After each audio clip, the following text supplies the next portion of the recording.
السلام عليكم ورحمه الله. كنتمنى تكونوا بخير على خير وانتم كتشوفوا هذا الفيديو. مرحبا بكم معايا في فيديو جديد وفي وصفه جديده. اليوم ان شاء الله غادي نحضر معكم هاد تشيز كيك بالمذاق ديال البيستاش. كيجي لذيذ بزاف ومنعش بثلاثه ديال الطبقات، وطريقه تحضير جد سهله. غادي نخليكم مع المقادير والطريقه.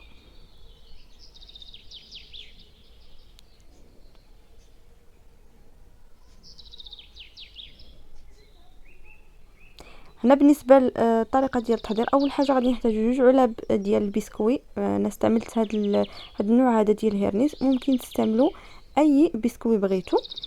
صافي غادي نديرو هكا في الهاشوار باش نطحنوه.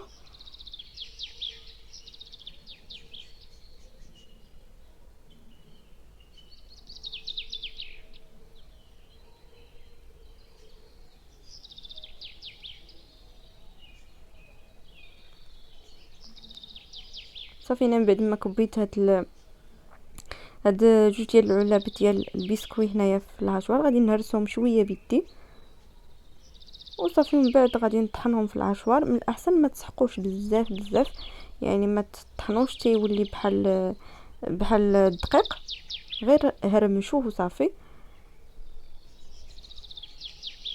يعني يجيو داك القطع ديال البسكويت باينين شويه كيف كتشوفوا معايا. صافي هنايا غادي نضيف دانيت ديال الكراميل، وغادي نضيف واحد 4 كاس ديال الزبده. غادي نخلط هاد المكونات مزيان.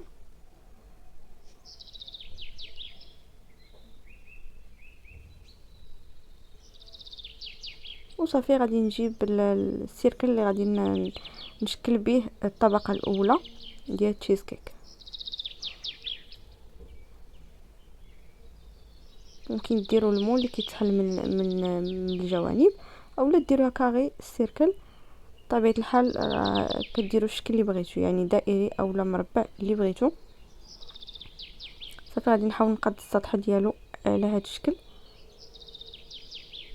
ودابا غادي ندخلو الثلاجه، وغادي ندوزو باش نحضروا الطبقه الثانيه اللي غادي نحتاجو فيها نصف لتر ديال الحليب. نضيف ليه 3 المعالق كبار ديال النشا ولا مايزينا، وغادي نضيف واحد الكيس ديال الفاني، وغادي نضيف كذلك السكر 4 المعالق ديال السكر.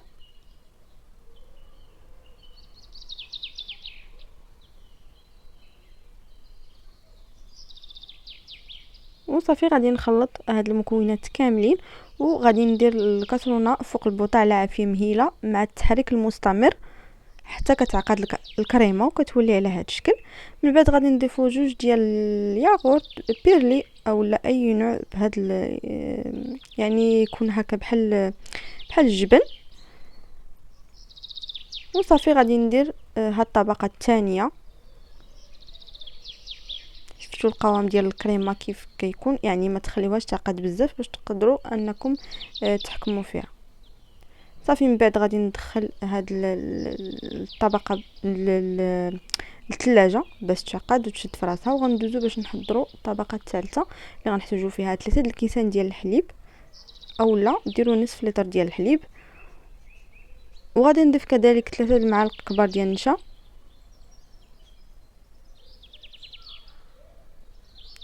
وغادي نضيف 3 المعالق كبار ديال السكر، عفوا 4 المعالق. وغادي نخلط المكونات يعني نفس الطريقه باش حضرنا الطبقه الاولى، غير هنا النكهه مختلفه. صافي هنا غادي ندير هاد المكونات على عافيه مهيله مع التحريك المستمر حتى كتعقد الكريمه. وكنضيفوا 2 ياغورت بذوق البيستاش، وغنضيفوا كذلك شويه من النكهه ديال البيستاش.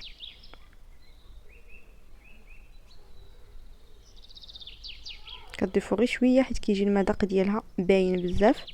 صافي هنا غادي نخلط هاد المكونات كاملين.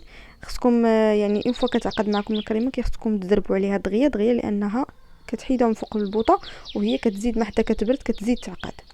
وملي كتعقد ما غتقدروش باقي تقادوها فوق من السطح ديال الطبقه اللي قبل. صافي هنايا كبيت الكريمه ديالي فوق الطبقه اللي حضرنا من قبل. صافي غادي نحاول نقاد السطح ديالها على هذا الشكل، وغادي ندخلها الثلاجه باش تعقد وتشد راسها. وهذا هو الشكل ديال التشيز كيك ديالنا من بعد ما وجد. زينته هكا بشويه ديال البيستاش من الفوق. كيجي لذيذ بزاف ومنعش. وشفتوا معايا حتى طريقه جد سهله والمذاق لذيذ بزاف.